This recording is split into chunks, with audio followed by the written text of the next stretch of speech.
हा राम कहकर वो कौशल्या का हाथ पकड़कर कहने लगे, अरे सुन, मेरी बात सुन रही कौशल्या, अब मेरा अंत समय आ गया है। हार गुनंदन प्राण प्रीत, हार गुनंदन प्राण प्रीते, हार गुनंदन प्राण प्रीते, हार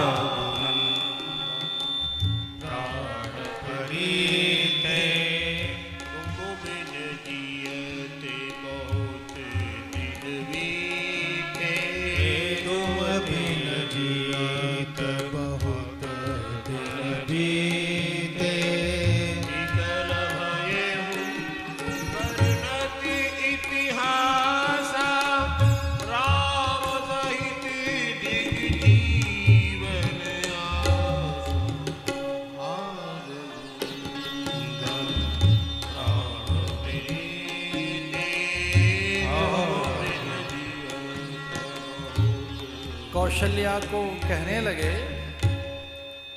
यदाचरति कल्याणी शुभम वा यदि वा अशुभम तदेव लभते भद्रे कर्ता कर्मजमात्मनः, कर्मज आत्मनः, कर्मज, जिसने जो कर्म किया है उसका फल वो भोगेगा ही। यदाचरति कल्याणी शुभम वा यदि वा शुभम अशुभम,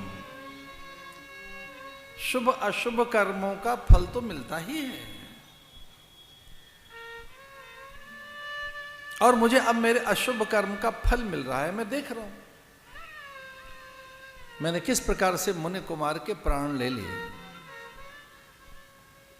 अंधे माता पिता की सेवा में लगा एक तरुण, किस प्रकार से मैंने शब्द वेदी बाण के द्वारा उसके प्राण ले लिए, उसकी हत्या कर दी। वो अंधे माता पिता को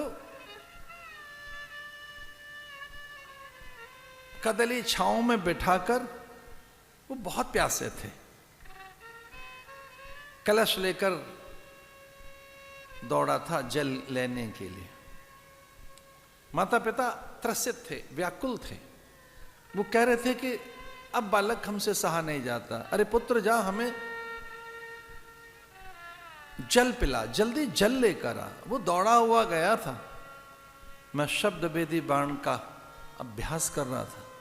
बहुत दूर कहीं बैठकर मुझे ऐसा लगा कि कोई मृग उस नदी के तट पर है, और मैंने उस ध्वनि पर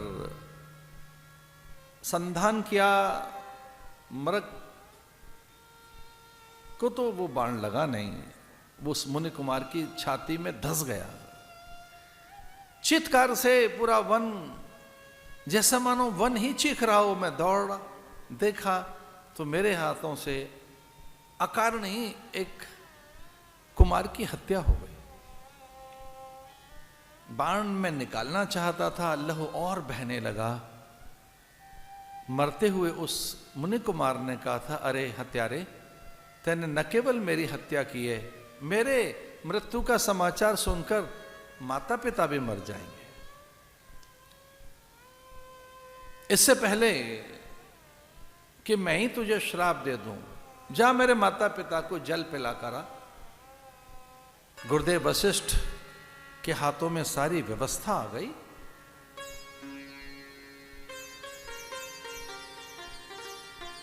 तैले में शव रख दिया गया, क्योंकि इसका संस्कार कौन करेगा? इस देह का दाह संस्कार अथवा अंत्येष्टि, इष्टि कर्म कौन करेगा? भारत की संस्कृति कितनी महान है। हम अंतिम संस्कार को भी अंत्येष्टि कहते हैं। अंत्येष्टि, इष्टि, इष्टि कहते हैं यज्ञ को। अंतकाल में भी जब अग्नि संस्कार किया जाता है तब पंच प्राणों का आह्वान कर, पंच प्राणों की आहुति देकर, अग्नि का आह्वान कर और चेताग्नि ली जाती है उसमें से।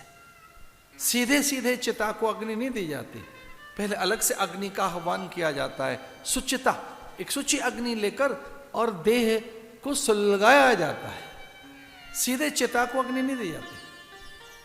अंत्येष्टि संस्कार पर कौन करे? इसका अधिकार तो पुत्रों को है, पुत्र कोई पास नहीं। इसलिए काष्ठ की नाव बनाकर उसमें तैल भर दिया गया, विविध औषधियां, जिससे देह सुरक्षित रहे, देह विद्रूपित न हो जाए, उसका आकार न बिगड़ जाए, उससे विकार न हो जाए। अमृत ही तो है देह, तो विविध पदार्थों से देह की रक्षा की जाए।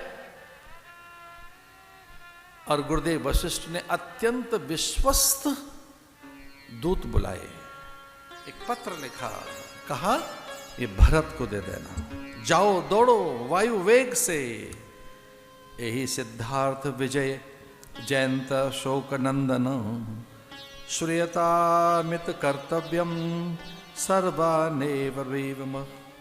सिद्धार्थ, विजय, जयंत, अशोक और नंदन नाम के 5 विश्वस्त अत्यंत विश्वस्त सेवक, उनको आदेश दिया गया कि कोई घटना नहीं बताना, दशरथ के मरण के समाचार आपके मुख से न निकले, अयोध्या के दुर्दशा, यहां का विलाप रोदन आपके मुख से नहीं निकलना चाहिए। भूल कर भी नहीं बताना कि राम वनगमन हो गया है, ये आपके मुख से न निकले कि कैकेयी ने कोई करतूत कर दी, कैकेयी को मंथरा ने कैसे बहकाया, क्या षड्यंत्र हुआ मंथरा और कैकेयी के द्वारा, किस प्रकार से वनगमन हो गया, राम मुनिवेश धारण कर वन गए हैं। अरे सिद्धार्थ, अरे जयंत, अरे अशोक, नंदन उनके नाम थे, जिनमें अत्यंत कुशल था, ऐसा उसे बुलाकर कहा कि आपका ये भेद रखना संभाल कर। उनमें सिद्धार्थ, विजय, जयंत, अशोक, नंदन नाम के 5 अत्यंत विश्वस्त गुप्तचर राजकर्मी, जो भेद नहीं खोलेंगे। सचिव ऐसा हो, सेवक ऐसा हो, जो आपका भेद न दे दे। इसलिए आपके प्राणों की रक्षा, जीवन की रक्षा आपके सचिव के द्वारा, पाचक के द्वारा होती है।